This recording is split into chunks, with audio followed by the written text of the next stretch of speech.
মণিমালা হালদার প্রোফাইলে আপনাদের সবাইকে স্বাগত। কেমন আছেন বন্ধুরা? আমি মোটামুটি আছি, কারণ আমার ঠান্ডা লেগেছে এবং গলাটা শুনেই বুঝতেই পারছেন একটু কেমন যেন ভারী ভারী হয়ে গেছে। যাই হোক, সকালবেলায় একটুখানি নিজের কাজকর্ম করে নিয়ে তারপর চলে গেলাম ছেলেকে খাওয়াতে। আজকে তার মধ্যে শ্রাবণ মাসের প্রথম সোমবার, তো সোমবার তো আমি করবই। আর তাছাড়া আমরা তো 1 মাস নিরামিষ খাবো এই শ্রাবণ মাসে। তো তাড়াতাড়ি ছেলেকে খাইয়ে নিয়ে কিছু কিছু কাজ ছিল সেগুলো করলাম। যেহেতু সকাল থেকে শরীরটাও ভাল লাগছে না, তাই বিশেষ একটা কাজে মনও লাগছিল না। সবার প্রথমে কাচাকুচা কিছু মেশিনে বসালাম আর ছেলের কাচাকুচাগুলো হাতেই করে নিলাম। দেখুন, বিছানাটাও তুলতে পারিনি। আমরা উঠে গেছি, সেই বিছানাটা তুলেছি, কিন্তু ছেলে উঠেছে সেটা তুলতে পারিনি। তো আমি তাড়াতাড়ি করে আগে আমার বিছানাটা তুলে নিলাম।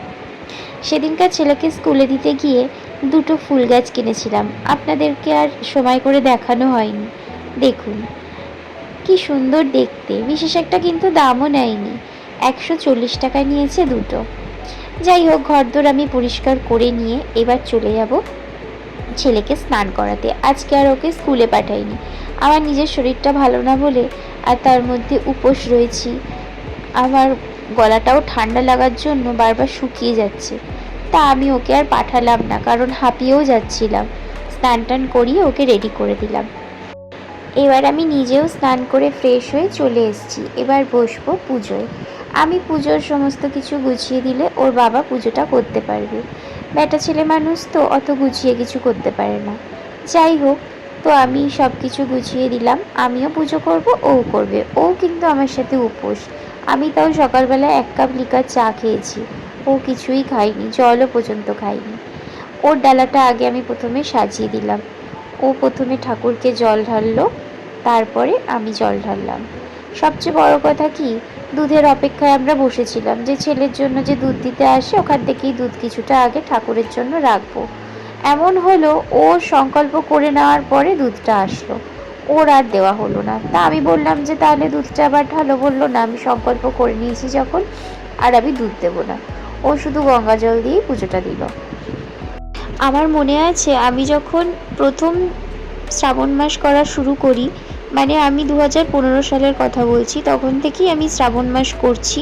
আর তখন থেকেই আমি শিব ঠাকুরের জন্য সোমবার করে নিরামিষ খাই। তো নিরামিষ খাই বলতে আমি পুরোটাই নিরামিষ খাই। কোনো বাইরে কোনো অনুষ্ঠান বা বাড়িতে কোনো অনুষ্ঠান পড়লে আমি কোনো কিছুতেই খাই না। যাই হোক, তো প্রথম যখন আমি শ্রাবণ মাসটা করেছি, আমি অফিস গেছিলাম। তখন আমি একটা বেসরকারি কোম্পানিতে জব করতাম। তো সেখানে আমি কাজে গেছিলাম। তো মায়ের মুখে শুনেছি যে একটা কালো রঙের সাপ নাকি আমাদের দোতলায় উঠেছিল, তারপর কিভাবে নেমেছে আমিও ঠিক জানি না। তো মা একটু ভয়ই পেয়েছিল। তা আমি বললাম, বাবা আজকে আমি সোমবার করলাম প্রথম শ্রাবণ মাসের, আর সাপ আসলো। তো জানি না এর কতটা মাহাত্ম্য আছে। শ্রাবণ মাস করতাম যখন, পুরো মাস ধরে কিন্তু আমি নিরামিষ খেতাম না। এই নিয়ে 2য় বছর হচ্ছে যে আমি নিরামিষ খাচ্ছি পুরো মাসটা। অনেকেই ভাবে যে পুরো একটা মাস নিরামিষ খাবে অসুবিধা হবে, কিন্তু বিশ্বাস করুন, পুরো 1 মাস যে নিরামিষ খাবো কোনো অসুবিধাই কিন্তু আমার 1 নম্বর লাগে না, আমারও লাগে না, আমার বরেরও লাগছে না। তবে মন থেকে যদি শিব ঠাকুরকে ডাকা যায়, তাহলে কিন্তু শিব ঠাকুর অবশ্যই তার কথা শুনে তার ডাকে সাড়াও দেয়। এটা আমি তার জলজান্ত প্রমাণ। আর এটা আমি কি করে বলবো, আমি মানে মানুষকে কি করে বিশ্বাস করাবো, সেটা আমি হয়তো বলেই বোঝাতে পারবো না। অনেককেই দেখেছি যে এই বিষয়টা নিয়ে মজা করে, তবে আমি সেখানে চুপ থাকি, কারণ তাদের মজাটাকে তো দূর করতে পারবো না। তবে নিজের ভক্তি, নিজের আরাধনা সবটাই নিজের কাছে।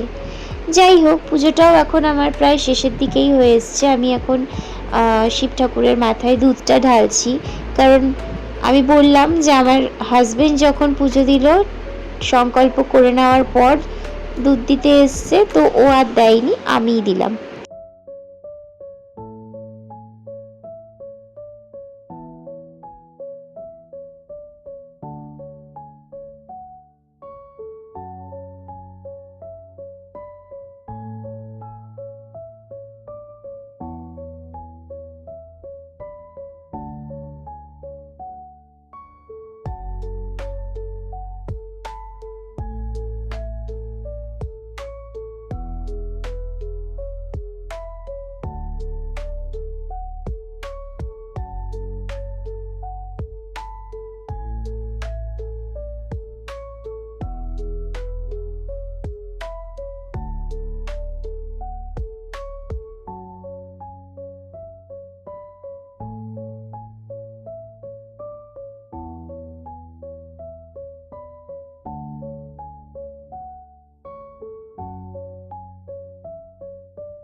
আমার পুজো করা কমপ্লিট হয়ে গেছে। আজকের মতো ব্লগটা আমি এখানেই শেষ করছি। নতুন কোনো ব্লগ নিয়ে আরেকদিন আপনাদের সঙ্গে দেখা হবে। আমার এই ব্লগ ভিডিওটা যদি আপনাদের ভালো লেগে থাকে তাহলে অবশ্যই একটা লাইক কমেন্ট করবেন আর শেয়ার করবেন। অসংখ্য ধন্যবাদ।